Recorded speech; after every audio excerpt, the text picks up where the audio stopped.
Juo Army Juo Mighty Zuzu ဟုခေါ်သောလှုပ်ဝက်အဖွဲ့အစည်းတစ်ခုတွင်လုတ်ကင်နေပြီးတခါမျှမကြရှုံမှုသည့်ကဏဝင်လုတ်ကြံတက်ဖြတ်သူတဦးဖြစ်သည်တရက်တွင်ကင်းဆောင်တယောက်ပဲရှိသည်ဆိုသောသတင်းပေးကိုဒါစုနာကိုခက်ထဲထင်းတဲ့စကားကိုယုံပြီးကိုတောင်တစ်ခုသို့ပေါ့ဆဆတွားရောက်ခဲ့ရာအမှန်တကယ်တွင်လူမိုက်25ယောက်နှင့်တိုးပြီးအကုန်လုံးကိုတယောက်တည်းအနိုင်တိုက်ခဲ့ရသည်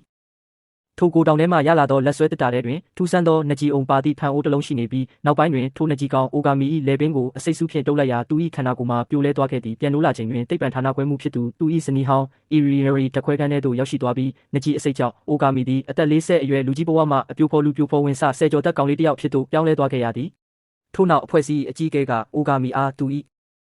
သမီးဖြစ်သူနိုရင်မစ်စုအိုကာနော်ရီမစ်ရှော့ကတက်ရောက်နေသည့်ပုဂ္ဂလိကအလဲတန်းကျောင်းသို့ကျောင်းသားအဖြစ်ရုပ်ဖြတ်ကတွားရောက်စုံစမ်းထောက်လှမ်းရန်ငွေကြေးအမြောက်များဖြင့်တာဝန်ပေးခဲ့သည့်ကျောင်းပထမရဲ့မိတ်ဆက်တွင်အိုကာမီကမိမိ၏ဝါသနာမှာစာလိုက်ပါဖြစ်ခြင်းဖြစ်သည်ဟုပြောမိသဖြင့်တကျောင်းလုံး၏ဝိုင်းပယ်ခြင်းကိုခံခဲ့ရတော့လေသူသည်ကျောင်းစာအထူးသဖြင့်တင်ချဘာသာရပ်တွင်စိတ်ဝင်စားမှုအသစ်များတွေ့ရှိခဲ့ပြီးအတန်းဖော်ရီယိုရှိရီစီရေရှာယဆိုင်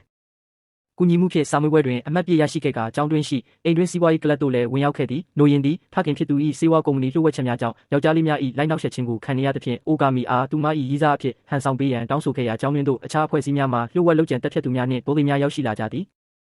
ရင်းတို့ထဲတွင် baby face baby ဟုလူသိများပြီးယုံကြည်မှုရရန်နိုတီကောင်းအတုကိုငုံထားတတ်သည့်အခြားအဖွဲ့မှလုပ်ကြံတက်ဖြတ်သူရှင်ကိုဟာစင်